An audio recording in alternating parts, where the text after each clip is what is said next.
Well, good morning. Welcome to Integrative Preparedness. I'm Steve Smith, and how are you all today? I want to talk today about something that I've never talked about before on this channel, and that is communications after SHTF or before SHTF or during whatever. So we're going to talk about that. First off, I want to. We have had so much conversation, especially over on the Patreon channel, about what we've been covering the last few days. Potential coming pandemic, the Deagle report about the possibility of 200 million people being lost from the United States, not from moving out of the United States, but we've discussed that quite a bit, especially over on the Patreon channel. And by the way, you guys, I've said it before, how smart the people are on Patreon. It's not that the people who are on YouTube aren't smart. We have got a lot of smart ones on YouTube.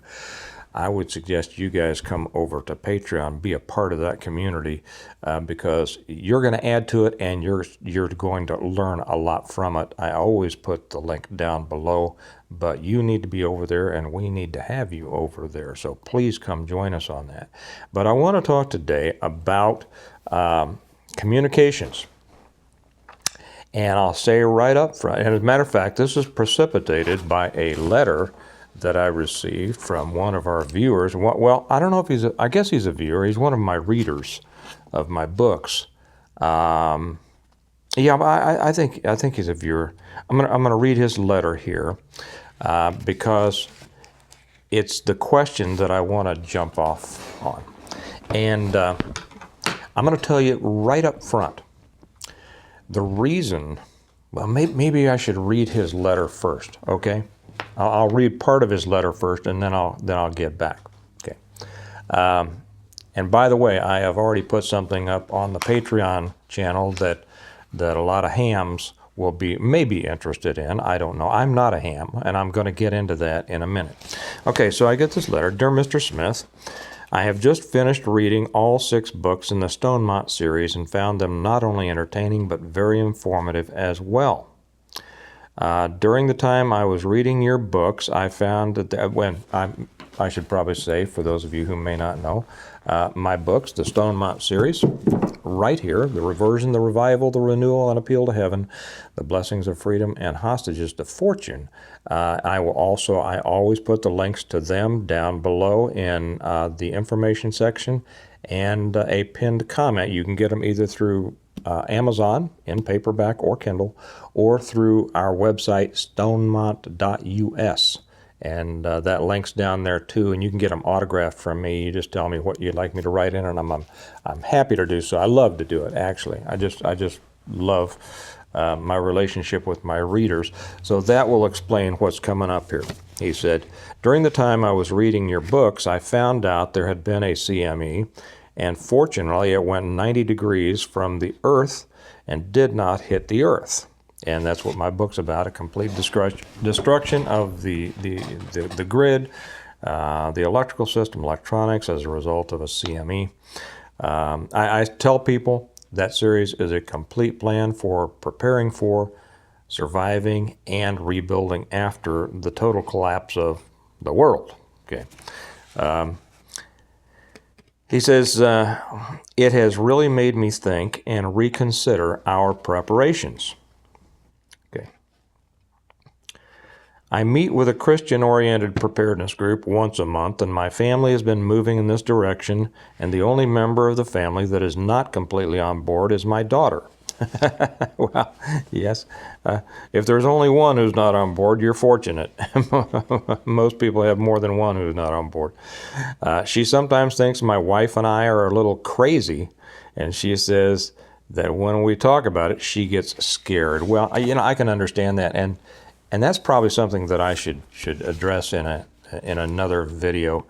How do you approach this, especially with young people, and not scare them? And it has to do with approaching in a positive way, I think. But it's scary. I mean, anybody who's for the most people, people who aren't scared, or those of us, we're not scared, but we are concerned, we understand this to be something that we need to plan for. And those who don't understand it, well, it's because they don't understand, right? They don't understand how serious this is. They refuse to think about it. They feel better just not thinking about it, and it's kind of like those who don't want to think that there's dangers in the world. Okay, he says, in your books, I do have one question. It would seem like someone as prepared as they are in the book would have put more thought into communications. I do talk about communications. Maybe I'll get to that if I remember it. Seeing that about 1/3 to 1/2 of the people in our preparedness group are licensed amateur radio operators, next to food and a means to defend oneself, communications comes in at number 3. Except for the radios we use on a day-to-day basis, all of our radios are in Faraday cages, and that is so good. Now that I have the programming software for my radios working, I am in the process of putting in the GMRS frequencies, marine band frequencies, and amateur band frequencies that are commonly used in all of our radios. I would rather have them and not need them than need them and not have them. Boy, ask my kids how many times they've heard me say that, right? One of the many things in your books reminded me that I need to review the Morse code. I can see where a working knowledge of the Morse code would be very helpful in a grid-down situation, so I am working on refreshing my knowledge of it. We are also stacking up on zip ties, reminding in your book how handy they would be in grid-down situations. Right. Not only for fixing people, but for controlling people. I am now watching your channel on YouTube, and we'll soon be watching you on Patreon. Great. Look forward to having you, Bill.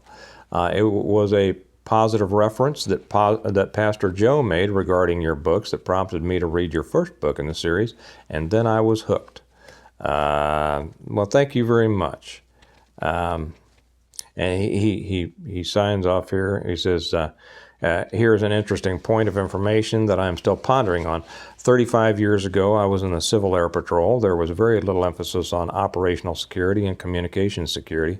I have recently rejoined the Civil Air Patrol, and there is much emphasis on operational security and communications security, much more than there was 35 years ago. This just makes me ask the question why this emphasis has changed. Right. I enjoy your YouTube channel and your books. Keep up the great work. I'm looking forward to reading book 7. Well, thank you, Bill. I really appreciate that. I get a lot of mail, and I love all of it, guys. If you want to write me, my P.O. box is down there. You can also order books that way, but it's a lot easier through the Stonemount website. Okay. About communications, I'm going to start off with this. One of the reasons that I have not addressed in my books electronic communications much at all, really. 2 reasons. I don't know much about it, and I am suspicious of it. Okay, so here is one of those things that I'm going to ask you all, and especially over on Patreon, okay, because I can't always get back. The conversations are just so much deeper on Patreon, and that's where I go to learn, okay, really. So I'm hoping to learn from many of you who know much more about this than I do, okay? Tell me why I should be more involved in this. I am perfectly willing to listen, and I would like to know more. It's just not anything that I've been particularly interested in. Now here's why. During my days in law enforcement, of course, we relied on our radios, but it was, and when I used to give talks to young people about law enforcement and things like that, I was never an officer friendly, but occasionally, people would ask me, would you come talk to our group about? And I'd explain to them how important their radio was. I'd ask if I had a group of young people, 6th, 7th graders. I said, "What do you think the most important part of a policeman's equipment is?" And of course, most of the boys would say guns. But we'd usually have one smart one in there, very often a girl, who would say, "Your radio." And I'd say, "That's right. You're right. Your communications is so important." And the reason that I would do that with those young groups is to instill in them the understanding that their communications within their family was important. This is why you tell mommy and daddy where you are, where you're going. This is why the communications within a family is so important. As a matter of fact, and just within the first few pages of my first book, when Jim has found himself, miles from home, thinking about how to get home after a collapse of everything, and he said he wasn't worried about his family because he knew that Kelly was either going to be close to home or at home because she hadn't told him she was going anywhere else. Okay, and that's just your basic, mouth to ear communications. It's a matter of keeping people apprised of what you're doing. Here's where I'm going. Here's when I'm thinking about going. I'm meeting so and so for lunch, and I'm doing, and then I'll be back. Just things like that. And I think that that's something that a lot of people. So I do want to stress that interpersonal communication is so important. Let your people know. And I don't think I'm telling you all anything you don't know. You already know that. But I'm a big believer in personal communications. Now, when I was in law enforcement, of course we relied on radios to get information to and from dispatch or between different officers and things. However, radios had their limitations. They didn't always work depending on where you were. It was easy for you to be blocked if you were in a building. You couldn't communicate sometimes, depending on a lot of things, and then in other ways, your radio could be a detriment. If I had to go into a building after somebody, go into somebody's in a building, you got to go in and get him out. We didn't send big SWAT teams in to go get people out. We went in ourselves. That was the way it was back then. The first thing that I would do is turn off my radio.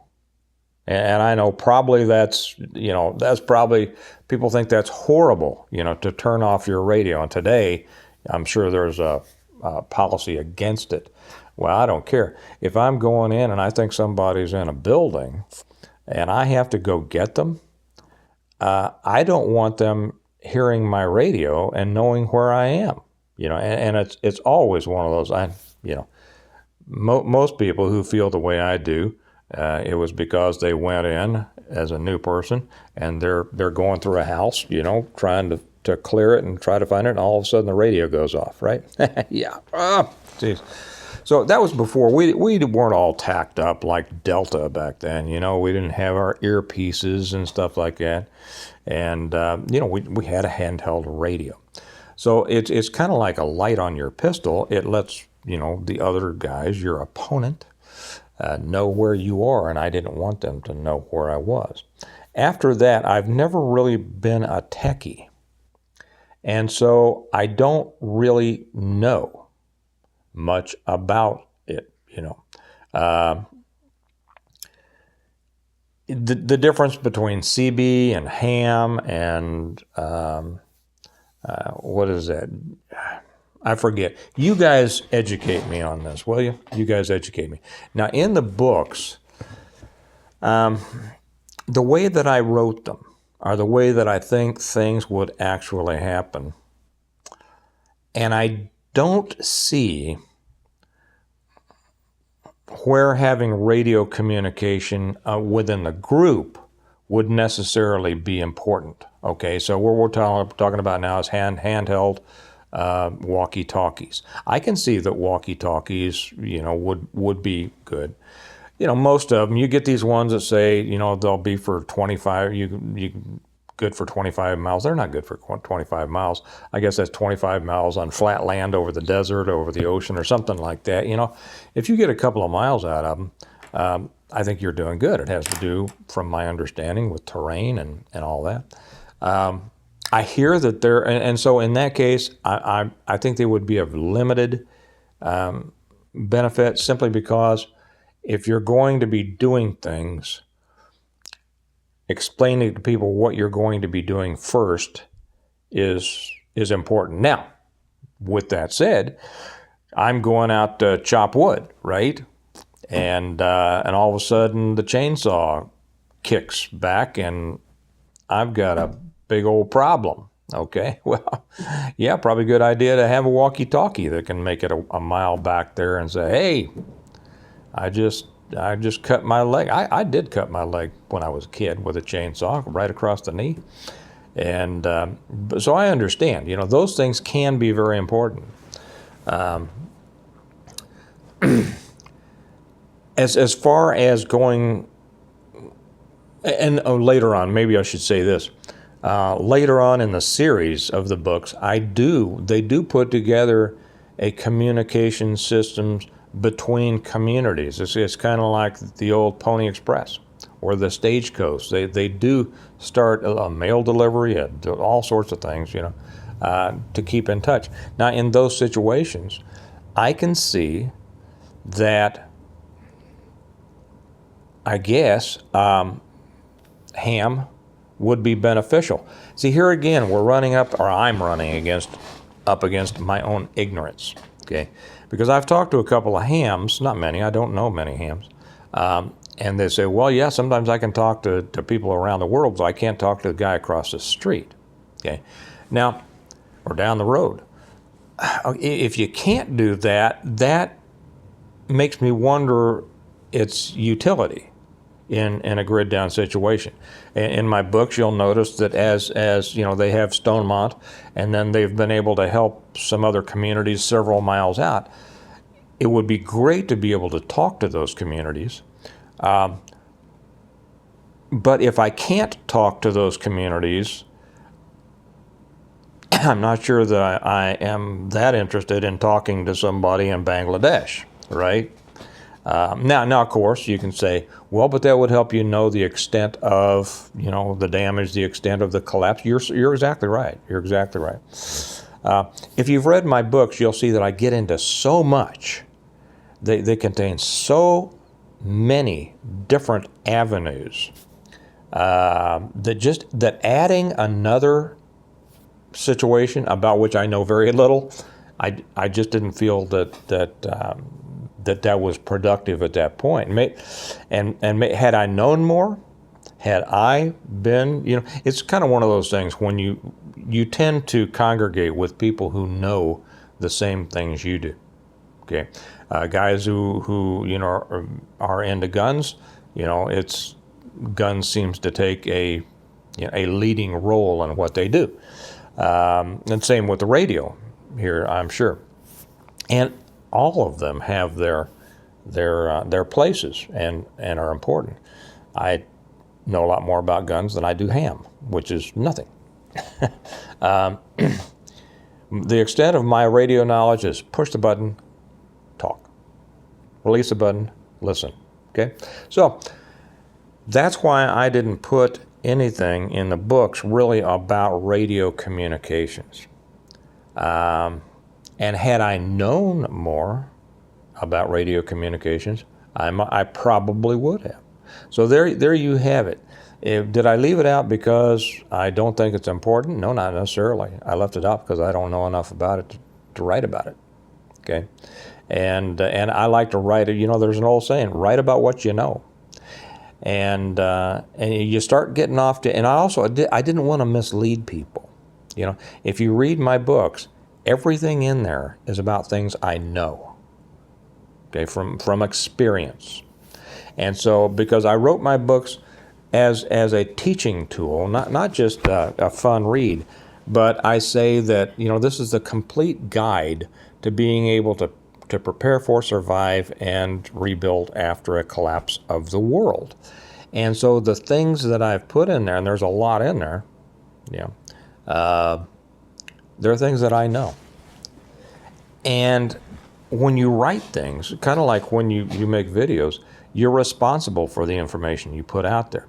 And I didn't want to put wrong information about ham or anything else. So that's why. Now here's where you come in. I would very much like to learn the extent to which ham or any other, I know there are other bands out there, you know, and I think it would be very important to have at least a listening station where you can hear what's going on in the rest of the world. I think that'd be, I mean, it's a part of our, you know, preparedness gear. I've just never taken, and it should be a part of everyone's. I just never taken it upon myself to learn about, you know, being the one who talks. So you all, I'm leaving it up to you all to be the educator for all of us who don't know. Okay, and I know a lot of you do know. So put it in there. To what extent is ham applicable? What are its abilities? What are its limitations? We really need to know that. Okay. Along with that, put in CB. How it compares to CB? How it compares to, you know, off-the-shelf handhelds? How does it? What is it? Is there one? What did he mention here? I know that I've read a little bit about this, but not enough to remember. GMRS. Okay. What about that? What is that? Tell us. There are many of us out here that want to know. So, Bill, thank you very much for your letter. I'm glad you're enjoying the books. Glad you're enjoying the channel. I hope that you will kick in your information. And we have, and by the way, here's another time, I'm going to plug the Patreon channel again. We have some of the smartest people you will ever run across on our Patreon channel. Our Patreon is much, much different than other Patreon channels you may be a part of. I know that because I have belonged to some other Patreon channels. I don't anyway. There's only two that I still belong to. And I've seen the difference. I've seen the difference in the conversation. I've seen the difference in the quality, the depth of information, the depth and breadth of experience. It is coming to our community section or even in the comment. You're like taking classes. So it's something that you want to do if you have a real interest in preparedness. So, Bill, again, thank you for your question. I answered why I didn't put it in there, and I explained it's because I don't know. So this is our question to you all. I'm looking forward to hearing all about it. Remember, it's brought to you again by my series of books, the Stonemont Books, available on Amazon or through our website, stonemont.us. And yes, t-shirts are coming soon. I'm just finalizing the decisions on colors and designs and things like that. Had a couple people ask about that. They will be, and I will be announcing that when they're ready to go. So you all have a good day. Remember that we prepare well today in order to live well tomorrow. You all have a good holiday, and I'll talk to you later. Bye-bye.